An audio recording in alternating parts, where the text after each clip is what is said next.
আসসালামু আলাইকুম। আশা করি সবাই ভালো আছেন। ঢাকা শেয়ার বাজার পক্ষ থেকে সবাইকে স্বাগতম জানাচ্ছি আজকে ভিডিও দেখার জন্য। আজ মঙ্গলবার, সপ্তাহের ৩য় কার্যদিবস। তো আজকের মার্কেট ও আগামীকাল মার্কেট নিয়ে আলোচনা করব। তো এর আগে ভিডিওতে আমি কিন্তু বারবার বলে আসছিলাম যে মার্কেট কিন্তু এভাবে আপ ডাউনই থাকবে, যেহেতু এমএসসিডি মাইনাস, মার্কেট কিন্তু ফুললি কিন্তু আপ ট্রেন্ডে যাবে না। তবে আপ ডাউন করার পর একটি নতুন যখন বোলেঞ্জার হবে তখন কিন্তু মার্কেটে কিন্তু এমএসসিডি প্লাসের পর নতুন একটি বোলেঞ্জার আপার ট্রেন্ডে বোলেঞ্জার হওয়ার সম্ভাবনা রয়েছে। তো আমরা কিন্তু সেটাই দেখতে পাচ্ছি, এখন কিন্তু আবার নতুন একটি বোলেঞ্জার হচ্ছে বা নতুন যেহেতু বোলেঞ্জারে কিন্তু আমরা রেখা দেখতে পাচ্ছি এখানে নতুন একটি বোলেঞ্জার হওয়ার একটি সংকেত দিয়েছে এবং এমএসসিডি কিন্তু এখনও কিন্তু মাইনাস। মার্কেটে আরএসের যদি কথা বলে, মার্কেট থেকে আরএসএ কিন্তু এখনও কিন্তু খুব ভালো অবস্থা রয়েছে। মার্কেটের আরএসএ 56। তো ওভারঅল মার্কেট কিন্তু পুরোপুরি কিন্তু যদি আমরা বলি মার্কেট কিন্তু কারেকশনের দিকে যদি যেটা দিচ্ছে সেটা স্বাভাবিক কারেকশন, এটা নিয়ে কিন্তু ভয়ের কিছু নেই। এবং এই কারেকশনের মধ্যে কিন্তু অনেক শেয়ার কিন্তু প্রফিট দিচ্ছে, যারা কিন্তু আইটেমগুলো সিলেকশন করতে পারছেন তারা কিন্তু প্রফিট পাচ্ছেন, এবং যারা পাচ্ছেন না তারা কিন্তু সিলেকশন করতে পারছেন তারা কিন্তু লুজার হচ্ছেন। তো ওভারঅল আজকে মার্কেটে যদি কথা যদি বলি, মার্কেট কিন্তু অনেক শেয়ার কিন্তু ছিল অনেক ভালো অবস্থানে। তার মধ্যে কিন্তু যদি শেয়ারের কথা বলি সেটা হচ্ছে বঙ্গস। বঙ্গস শেয়ারটি কিন্তু এর আগেও কিন্তু মোটামুটি একটি গেমলিং শেয়ার ছিল একটা সময়, কিন্তু এখন কিন্তু মোটামুটি শেয়ারটি একটু অনেক দিন যাবৎ গেম হয়নি। তো যেহেতু শেয়ারটি একটু শর্ট পিরিয়ডের মধ্যে শেয়ারের মধ্যে ছিল, তো শেয়ারটি কিন্তু এখন যদি কথা বলি শেয়ারটি এখন মোটামুটি ভালো একটি অবস্থানে রয়েছে।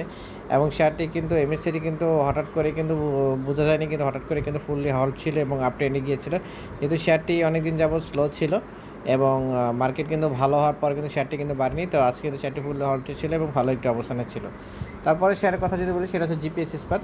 তো জিপিএস ইস্পাত কিন্তু এর আগেও আমি কয়েকটি ভিডিও করে আসছিলাম আমার আগের ভিডিওতে, চাইলে আপনারা চেক করে দেখতে পারেন। তো আমি এর আগে বলেছিলাম শেয়ারটি কিন্তু ভালো একটি শেয়ার। তো শেয়ারটি কিন্তু আজকে পুরো হল রেট ছিল এবং ভালো অবস্থানে ছিল, শেয়ার কিন্তু মোটামুটি ভালো অবস্থানে আছে, এখনও কিন্তু ভালো অবস্থানে রয়েছে। যাই হোক, শেয়ারের কথা যদি বলি, শেয়ার এখনও মোটামুটি ভালো একটা অবস্থান আছে। তবে শেয়ারটি এখানে কিন্তু যেহেতু নতুন একটু বোলেঞ্জার হওয়ার সংকেত দিচ্ছে, বোলেঞ্জার হওয়ার পর কিন্তু শেয়ারটি কারেকশন দেওয়াটা কিন্তু স্বাভাবিক। তো এখানে অবশ্যই একটু বুঝে সেটা শেয়ার কিনবেন, যাই করেন একটু ভেবে চিন্তে করবেন। তারপরে শেয়ার নিয়ে যদি আলোচনা করি সেটা হচ্ছে সিপাল শেয়ারটি একটি দেখা যাচ্ছে যে শেয়ারটি বৃদ্ধি পাওয়ার কথা যেখানে ছিল সেখানে কিন্তু শেয়ারটি কিন্তু গতকালকে আপ ট্রেন্ডে যাওয়ার পর আবার স্লো হয়ে গেছে, সেখানে কিন্তু বোঝা যাচ্ছে শেয়ারটি কিন্তু ধোকা দিয়ে দিয়েছে। তো শেয়ারের কথা যদি বলি, এখন কিন্তু আবার ফুলি ডাউন ট্রেন্ডে শো করছে, শেয়ারে আরএসআই মাত্র 25। এবং শেয়ার যেখানে যেহেতু একটি ধোকা হওয়ার সম্ভাবনা রয়েছে, তো শেয়ার যদি এখানে আবার যদি পড়ে যায় তাহলে কিন্তু আবার ভালো একটি কারেকশন দিবে, এবং শেয়ার কিন্তু যদি না ঘুরে তাহলে কিন্তু শেয়ার কিন্তু অনেক পড়ে যাওয়ার সম্ভাবনা রয়েছে, এবং 50 যে সাপোর্ট ছিল রেঞ্জ, সেই রেঞ্জ কিন্তু ভেঙে দিতে পারে। তারপরে শেয়ার নিয়ে যদি আলোচনা করি সেটা হচ্ছে গ্লোবাল হেভি কেমিক্যাল।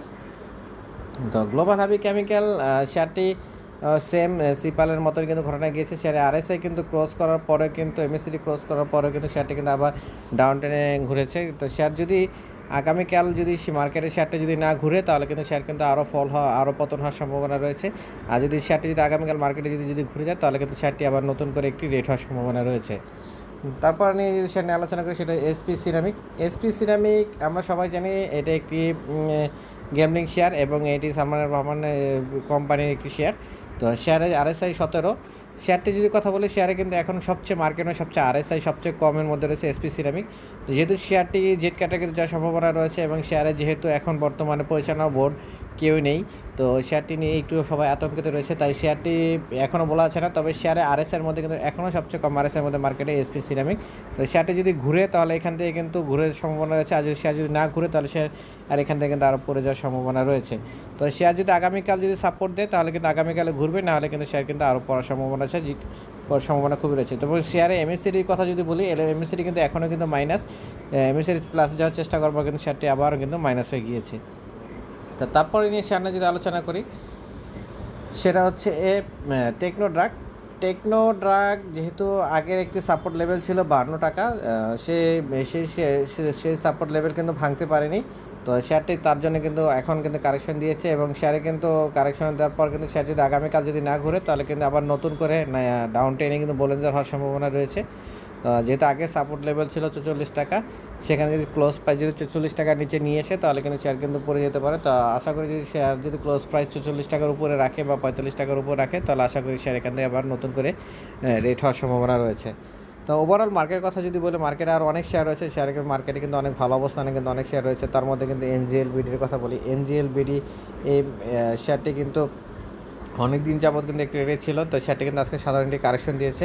তো কারেকশন দেওয়ার পরে শেয়ারটি কিন্তু খুব ভালো অবস্থানে রয়েছে। আশা করি শেয়ারটি এই কারেকশনের মধ্যে স্লো অবস্থানে যারা কিনবেন অবশ্যই তারা প্রফিট পাওয়ার সম্ভাবনা রয়েছে।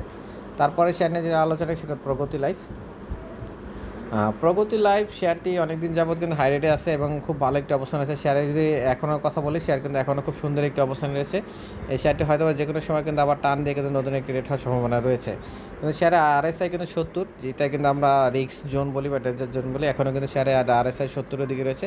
তবে স্টক মার্কেটে কিন্তু রিস্ক জোনের মধ্যে কিন্তু শেয়ারগুলো একটু বেশি বাড়ে। তারপরে শেয়ার যদি কথা বলি, সেটা হচ্ছে এমবি ফার্মা। এমবি ফার্মা আজ কিন্তু শেয়ারটি বৃদ্ধি পেয়েছে, বৃদ্ধি পাওয়ার পরে আপনার স্লো হয়েছে। তো শেয়ারের কথা যদি বলি, শেয়ারে এখনও কিন্তু খুব ভালো একটি অবস্থান আছে, তবে শেয়ারটি কিন্তু কারেকশন দেওয়ার সম্ভাবনা রয়েছে। এখানে শেয়ারটি যারা স্লো হওয়ার পর কারেকশন দিবে এবং যারা কিনবে আশা করি তারা প্রফিট পাওয়ার সম্ভাবনা রয়েছে। তো ওভারঅল মার্কেটের কথা যদি বলি, ডেক্সের কথা, ডেক্স কিন্তু খুব ভালো একটি অবস্থানে আছে এবং ভালো একটি দিকে রয়েছে। তো এখানে মার্কেট ভয় পাওয়ার কিছু নেই, সবাই একটু ঠান্ডা মাথা বুঝে শুনে যারা শেয়ার যদি কিনতে পারেন তাহলে অবশ্যই প্রফিট পাবেন। তো আজকের জন্য ভিডিও এতটুকুই। সবাই ভালো থাকবেন, সুস্থ থাকবেন। আসসালামু আলাইকুম।